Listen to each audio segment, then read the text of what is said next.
हम सबकी जो रचना हुई है वो 3 गुणों से मिल करके हुई है, सतोगुण, रजोगुण और तमोगुण, और तीनों की आवश्यकता है। आप अच्छे कार्य करना चाहें, सत्कर्म करना चाहें, तो सत्वगुण की प्रधानता होनी चाहिए। जब आप शासन का, व्यवस्था का एक पालन करें तो रजोगुण होना चाहिए, और जब आप पलंग पर जाएं तो तमोगुण के रूप में नींद आना चाहिए। तीनों गुण उपयोगी, और उपयोगी तब हैं जब सही समय पर आवें। पर हम लोगों के जीवन में उल्टा है। अब कथा में बैठे तो नींद आ रही, और पलंग पर सोने गए तो नींद ही नहीं आ रही। जहां सतोगुण आना चाहिए वहां तमोगुण आ गया, और जहां तमोगुण आना चाहिए वहां सतोगुण आ रहा है या रजोगुण आ रहा है। मानो हम लोगों ने ये गुण का जो विपर्य है, अनगिनत लोगों को आजकल नींद न आने का रोग। इसका अर्थ ये हुआ कि जब उस समय व्यक्ति को स्वयं अपने आप को रजोगुण से मुक्त करना है, अन्य वस्तुओं से मुक्त करना है, ये गुणकृत दुख होता है।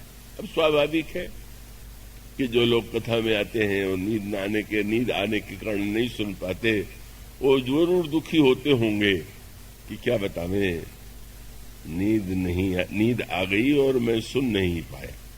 अब उन वीरों की बात में नहीं कहता कि उसको भी वो अपनी विशेषता ही मानते हो।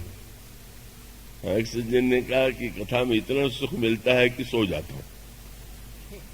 तो मैंने कहा तो फिर आप घर में ही सोए रहते, वहां आकर के सुखी होना आवश्यक है क्या?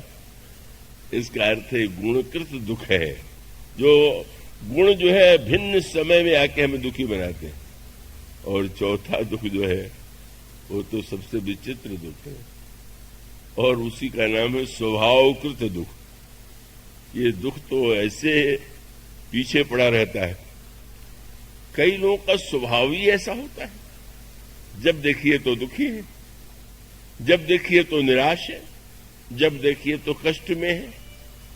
और वो दुख वस्तुतः दुख नहीं होता, उनकी कल्पना का दुख होता है, उनकी मान्यता का दुख होता है, उनकी सोचने की पद्धति का दुख होता है।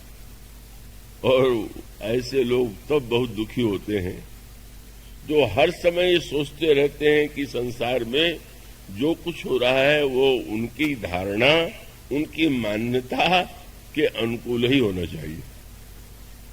कमानो व्यक्ति कितना दुख, अब जो ही व्यक्ति चाहे ऐसा, परशुराम जी महाराज के प्रसंग में बहुत सुंदर व्यंग किया गया। क्रोध भी एक अवगुण भी है, गुण भी है। पर परशुराम जी के क्रोध की समस्या कब कठिन हो गई कि जब क्रोध उनको अन्याय के विरुद्ध आता था तो वह क्रोध कल्याणकारी था, उपयोगी था। लेकिन धनुष टूटने पर जब उन्हें जो क्रोध आया तो उस दुख का कोई अर्थ नहीं, निरर्थक। वे सोच सकते थे कि धनुष शंकर जी का है, उन्हें तो कोई दुख हुआ नहीं। उन्होंने दिया का जनक जी को, वो तो बड़े प्रसन्न हो रहे। हम कौन होते हैं दुखी होने वाले? इसलिए कवितालु रामायण में गोस्वामी जी ने कहा, लक्ष्मण जी ने परशुराम जी से पूछा, रावरी पिनाक में सरियता कहाँ रही? कोई आप इसमें आपका भी कोई था भाग क्या? जैसे कि लोग व्यापार मिलजुल के करते हैं, बोले आपका भी कुछ था इसमें क्या? मानो संकेत यह है कि अनावश्यक। इसीलिए लक्ष्मण जी ने कहा कि महाराज अब बात कितनी सही उन्होंने कही, पर क्रोध आ गया। छोटा लड़का बड़ी बात, बड़े छोटे मुंह से बड़ी बात। रे नृप बालक काल बस, बोले तो इन्हें संभाले। अरे लड़के संभाल के नहीं बोलता, तू कैसी बात करता है? जब लक्ष्मण जी के कहने पर तो फिर बाद में लक्ष्मण जी नहीं बोलते तो हंसने लगे। तो अब तो शांत हो जाना चाहिए, बोल तो नहीं रहा। बोले हंसत देखे रिस नक्सिक व्यापी। अब हंसने पर भी क्रोध आ गया, बोलने पर भी क्रोध आ गया, टूटने पर भी क्रोध आ गया। और श्री राम को उलाहना दिया कि तुम इतने सज्जन होते हुए अपने छोटे भाई को नहीं समझा पाते। श्री राम ने सोचा कि ठीक ही तो कह रहे हैं, लोग भी घबरा रहे हैं, और आपने आंखें जरा टेढ़ी किया, लक्ष्मण की ओर देखा, नैन तरेरे राम। जो ही आंखें जरा सी टेढ़ी हुई, लक्ष्मण जी चुप, जाकर के विश्वामित्र के पास खड़े हो गए। अब तो बहुत प्रसन्न हो जाना चाहिए। हंस भी नहीं रहा, बोल भी नहीं रहा।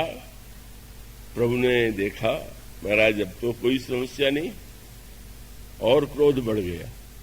बोले हंस नहीं रहा है, बोल नहीं रहा, पर देखो कैसे देख रहा है घूर के। अस अजहू अनुज तव चितव अनय से, देखो कैसे देख रहा है। बोला बताइए इस दुख का क्या उपाय है? कैसे हंस रहा, कैसे बोल रहा, कैसे नहीं बोल रहा, तो कैसे देख रहा। और उसके बाद श्री राम पर क्रोध। मैं तो समझता था कि तुम बड़े सज्जन और छोटा खोटा है, पर अब मैं समझ गया कि ये बोलना बंद करके जब गुरुजी के पास गया तो तुम उसको रोक नहीं रहे थे, शायद तुम संकेत कर रहे थे कि जो बोलना हो वहां से बोलो, यहां से मत बोलो। इसलिए मैं समझ गया तुम दोनों मिले हुए हो। बंधु कहाई कट सम्मत तोरे, तू छल विनय कर शिखर जोरे। इतना क्रोध बढ़ता जा रहा। और इसके बाद वही जो हम लोग चाहते, जब हमारे मन के अनुकूल नहीं होता, कोई अच्छा नहीं होता, तो हम समझते हैं हमारी आंखों से दूर हो जाए, रहने लगे। कोई इस सभा में ऐसा नहीं है कि इसका कान पकड़ करके निकाल बाहर करे। और तब भला किसी में साहस है कि लक्ष्मण जी को निकाल सके? लक्ष्मण जी ने तुरंत निवेदन किया, और कोई नहीं, पर आप तो निकाल ही सकते। कैसे?